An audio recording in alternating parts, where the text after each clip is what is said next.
ئەمڕۆ کاک بەڵێن هەرۆندا کەنفرم کراکەوەی تاکید کرا سەرۆکی ئەمریکا ئۆباما دێتە ئۆرلاندۆ ڕۆژی پێنجشەمە ئیترکە ئەو ڕێیانە مەفروض بوو بکرێتەوەکەوەی دەبینی لە پشتە خۆم ئەمە ئێستا لە جێی حادیسەکەینە ئەو ڕێیانە هەمووی قەپات دەبی حتاک و سەرۆکی ئەمریکا ئۆباما دێتن هەروها لە ئەخباری تکە کە دوونێ خەستەخانەکە هەندێک معلوماتی ئەوە بڵاو کردەوە لەسەر ئەم کەسانەی لە ناو خەستەخانەیە 53 کەسەوانەی بریندار بوون کە داخلی خەستەخانەکە بوون نۆیان مردن دوێنێ و هەروها سولچار کەس کە ئێستا ماینەوە لە ناو خەستەخانەکە و 26 عملیات کرا لەسەر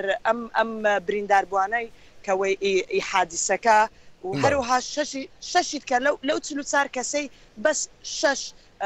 دسچارج کران لە خەستەخانەکە لە ناو خەستەخانەکە نەمان حتا هۆنکەوی دەزانین کەەوەی 36 کەسی بکە ماینە لە ناو خەستەخانەکە و لە حالەتەشی گەلک خراپن باشە وەکو لە دیمەنەی تەلەڤیزیۆنی ژارسە دەیبینین ینی خەڵک لە ئۆرلاندۆ گرتبوونەوەی تایبەتی کردووە بەگشتی خەڵک چی دەڵێن؟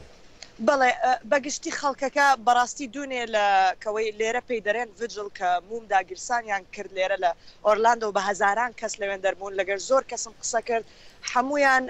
ڕخنەیان نەگرت لەسەر مسلمانەکان گوتیان کە ئەو یەک کەسە